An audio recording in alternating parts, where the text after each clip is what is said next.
Sud Radio, Osez entreprendre, Thomas Binet.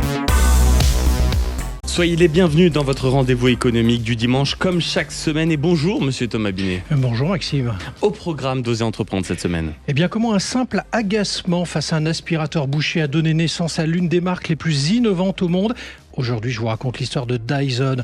Et on parlera aussi de transformation stratégique. Changer de nom quand on s'appelle Groupe Sport 2000. Simple changement de nom ou changement profond de modèle. Nous sommes avec Emmanuelle Baillot, directrice générale de Seraclès Coopérative, donc le nouveau nom du groupe. On décrypte une stratégie de changement dans le commerce du sport et comment les entrepreneurs peuvent sécuriser leur activité grâce à des réflexes contractuels essentiels, souvent négligés. On en parle avec Caroline Laverdé, notre avocate. Ecoréseau Business, le magazine de référence pour entreprendre, présente Sud Radio, Osez entreprendre, la saga des entreprises. Thomas, aujourd'hui, on s'intéresse en ce dimanche à une marque qui a complètement dépoussiéré le monde de l'électroménager au sens propre comme au sens figuré. On parle évidemment de la marque Dyson. Est-ce que vous pouvez nous rappeler comment tout cela a commencé ? Maxime, tout part d'un agacement très personnel. En 1979, James Dyson passe l'aspirateur dans sa maison et réalise que le sac se bouche et fait chuter l'aspiration. Il se dit alors, et si on supprimait le sac ? C'est beaucoup plus simple. 5 ans et plus de 5000 prototypes plus tard, il invente le premier aspirateur sans sac au monde, le G-Force. Un objet futuriste, d'abord boudé par les industriels, mais qui finira par aspirer le marché japonais avant de conquérir le Royaume-Uni avec le fameux DC-01. Dyson est lancé. Et depuis, quand même, il faut le constater, l'entreprise a largement élargi son terrain de jeu. Oui, absolument. Après les aspirateurs, Dyson s'attaque aux ventilateurs sans pale, aux sèche-mains, aux ultra-puissants, aux sèche-cheveux révolutionnaires et même aux purificateurs d'air. À chaque fois, c'est le même ADN, du design, de la technologie et une volonté de simplifier le quotidien avec des produits aussi efficaces qu'élégants. Leur moteur, c'est l'innovation, encore et surtout toujours. Et j'imagine que la question que beaucoup se posent derrière leur poste, c'est est-ce qu'aujourd'hui, Dyson arrive encore à continuer d'innover ? Sincèrement, plus que jamais. Leur dernier modèle, comme le Dyson V15 Detect, capable d'analyser les particules de poussière en temps réel, ou le purificateur HP09 qui filtre même l'odeur désagréable du formaldéhyde. Vous savez ce qu'on trouve dans les produits d'entretien, de bricolage, mais également dans la fumée de tabac, sont de vraies prouesses. Dyson explore aussi les outils capillaires avec l'air wrap ou le coral, et même si leur projet de voiture électrique a été abandonné, la marque reste un symbole d'ingéniosité britannique. James Dyson l'a dit lui-même d'ailleurs, mon obsession, c'est de résoudre des problèmes. Sud Radio, Osez entreprendre, l'invité. Thomas, notre première invitée ce matin est Emmanuelle Baillot, la directrice générale de Seraclès Coopérative, entrepreneur commerçant, anciennement Groupe Sport 2000, distributeur multisport, créé, faut-il le rappeler, en 1966. Et oui, déjà. Bonjour Emmanuelle Baillot. Bonjour à vous deux. Vous êtes arrivé début 2024 chez Sport 2000, en tout cas Groupe Sport 2000 à l'époque, pour gérer une situation ou pour transformer le groupement ? Tout à fait. Pour la gérer ou pour la transformer selon vous ? Pour les deux. Mais très clairement, j'ai été embauchée pour faire un plan de transformation et d'accélération. Alors justement, quel était votre constat quelques mois après votre arrivée début 2024 ? J'ai pris le temps d'aller en magasin, de regarder les consommateurs, tous ces éléments-là. Le constat, c'est qu'il y avait un vrai collectif d'humains. Et quand je parle d'humains, c'est d'entrepreneurs commerçants, de chefs d'entreprise. Donc ça, c'était hyper important. La passion du sport qui anime tous ces entrepreneurs. Et là où il y avait des points d'amélioration, c'est sur la transformation numérique, la transformation digitale. C'était aussi sur les assortiments que l'on avait au niveau des magasins. Et c'était aussi la visibilité, la notoriété de nos différentes marques enseignes. C'est comment on passe de distributeur à une marque enseigne. Alors, le groupe Sport 2000 est devenu Seraclès Coopérative Entrepreneur Commerçant, c'est son appellation globale. Soyons francs, c'est un simple changement de nom ou c'est un changement profond de modèle ? Très clairement, c'est un changement profond de modèle. Oui. Non, c'est pas que du naming, très clairement. L'idée, c'était de repositionner le groupe Sport 2000 comme un groupe multi-enseigne sur différents territoires d'activité. un territoire de sport où on a différentes enseignes, un territoire au niveau lifestyle, et on a créé aussi des territoires d'autres tels que la salle de sport. Alors, vous avez fait cette transformation pour quelle raison? Est-ce que c'est une transformation qui est jugée comme défensive par rapport à un marché ultra concurrentiel, ou au contraire, c'est hyper offensif par rapport à un marché qui lui-même, malgré tout, reste aussi concurrentiel? C'est quoi l'état d'esprit quand vous prenez cette décision? C'est de l'offensif, parce qu'on a fait un plan stratégique qui s'appelle Sprint 2030. Donc ça montre bien qu'on est dans l'élan et dans le dynamisme. Oui. Dans l'élan et le dynamisme. Donc c'est effectivement offensif. Offensif aussi par rapport au développement. Parce que l'idée, c'est de pouvoir permettre à nos adhérents, propriétaires de magasins, de pouvoir se développer avec d'autres enseignes. Donc c'est se repositionner sur un marché de façon vraiment offensive. Alors soyons précis pour nos auditrices et nos auditeurs. Sport 2000 n'a pas changé de nom en tant que magasin, mais c'est effectivement le groupement qui, lui, a vu son nom évoluer vers Séraclès Coopérative. Mais au sein justement de cette coopérative, il y a d'autres enseignes, parce qu'on connaît beaucoup, et c'est normal, c'est historique Sport 2000, mais c'est pas que, ça se résume pas qu'à ça. Tout à fait. Donc sur nos territoires de sport, nous avons donc Sport 2000 qui est en plaine et en montagne. Nous avons une enseigne EcoSport qui est aussi en montagne. Mondo Vélo, spécialiste de vélo, comme ça, voilà. Oui. Espace Montagne, ça c'est l'écosystème sport. Au niveau du lifestyle, nous avons 2 enseignes, S2 et Oise Wear Select. Et on a fait un partenariat pour créer une 3e verticale avec les salles de sport, avec Urban Soccer, qui est devenu adhérent de Séraclès Coopérative.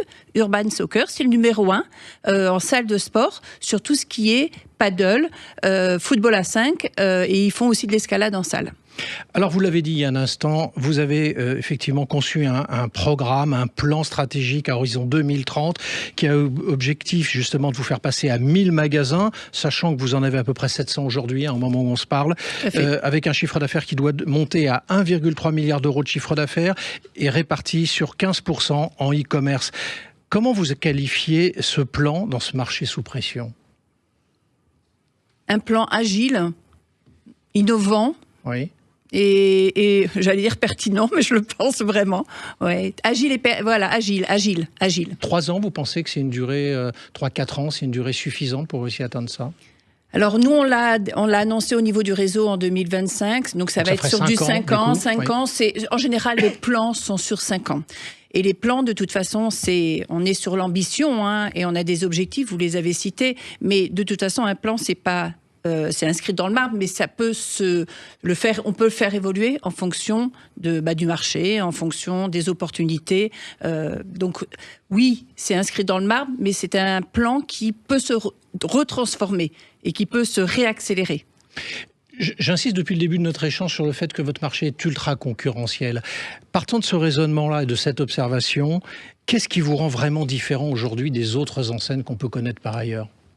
Notre force, je le redis, ce sont nos entrepreneurs. C'est vraiment important et c'est le modèle de la coopérative.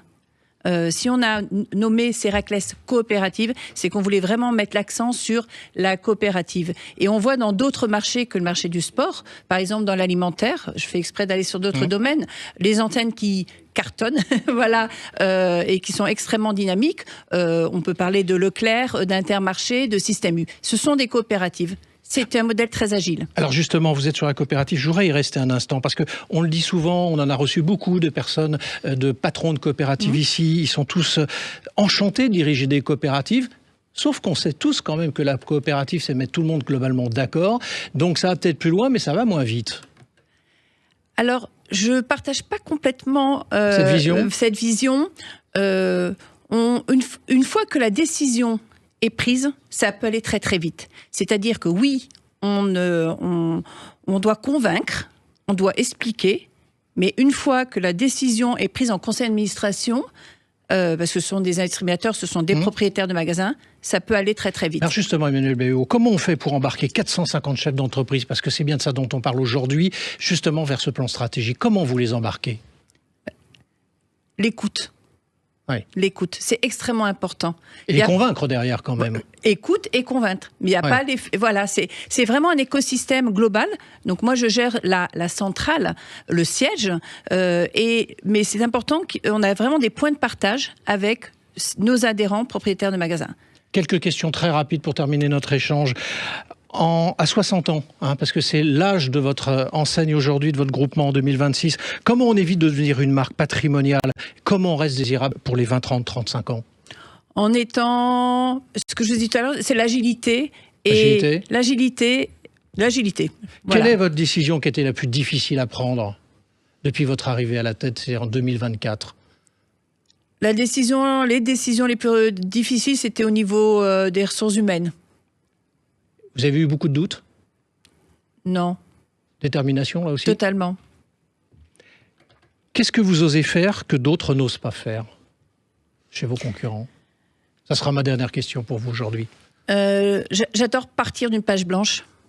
Donc inventer, créer? J'adore ça. Et convaincre derrière? Tout à fait. Merci à vous. Faut oser. Merci à vous. Merci beaucoup Emmanuelle Baillot d'être passé du côté d'Oser Entreprendre. Et je rappelle que vous êtes la directrice générale de Séraclès Coopérative Entrepreneurs Commerçants, anciennement donc le groupe Sport 2000. Sud Radio, Oser Entreprendre, les essentiels de l'entrepreneuriat. Mon cher Thomas, pour conclure cette première page d'Oser Entreprendre, nous sommes avec Caroline Laverdé, notre avocate. Et aujourd'hui, vous allez voir avec elle comment les entrepreneurs peuvent sécuriser leurs activités grâce à des réflexes contractuels absolument essentiels, mais très souvent négligés. Oui Maxime, alors Caroline, si un entrepreneur ne devait sécuriser qu'un seul document aujourd'hui pour se protéger, vous conseilleriez lequel?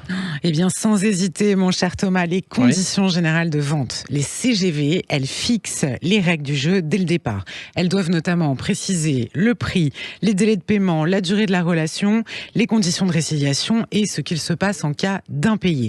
C'est ce document qui encadre la relation dès le premier euro facturé, et quand les CGV sont absentes ou mal rédigées, l'entrepreneur se retrouve sans filet en cas de conflit. Alors une fois les bases posées, Caroline, quel est le risque que les entrepreneurs sous-estiment le plus dans leur contrat? C'est le risque financier qui est lié à une responsabilité qui ne serait pas limitée. Beaucoup d'entrepreneurs signent des contrats sans se rendre compte qu'en cas de problème, les demandes d'indemnisation peuvent être totalement déconnectées de la valeur réelle du contrat.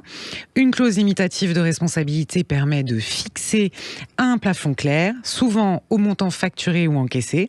Et sans cette clause, un simple incident peut mettre en péril l'équilibre financier de l'entreprise. Alors on entend souvent parler de cet acronyme NDA. Concrètement, qu'est-ce que c'est et à quoi ça sert, Caroline? Un NDA, c'est un accord de confidentialité. Il sert à protéger les informations sensibles que vous partagez avec un client, un partenaire ou un fournisseur. Il s'utilise dès les pourparlers, avant même la signature d'un contrat. Cela permet de définir précisément ce qui est confidentiel, pendant combien de temps, et d'interdire toute utilisation ou divulgation sans autorisation. C'est un réflexe essentiel à avoir. Et enfin, Caroline, quel est l'actif juridique que les entrepreneurs oublient le plus de sécuriser? La propriété intellectuelle. C'est un actif stratégique mal encadré. Elle peut échapper à l'entreprise. Les entrepreneurs doivent d'abord être vigilants dans leurs relations avec leurs prestataires, sans dépôt de marque ou sans clause de cession de droits, notamment pour un logo, un site internet ou des contenus. Les droits peuvent rester aux prestataires et ils doivent être tout aussi attentifs dans leurs relations avec leurs clients, en définissant clairement ce qui est cédé et ce qui ne l'est pas. Merci Caroline. Merci à vous. Merci beaucoup Caroline Laverdé, donc notre avocate qu'on retrouve régulièrement dans Oser Entreprendre. Mon cher Thomas, on vous retrouve dans une poignée de secondes pour Oser Investir. Sud Radio, Oser Entreprendre, Thomas Binet.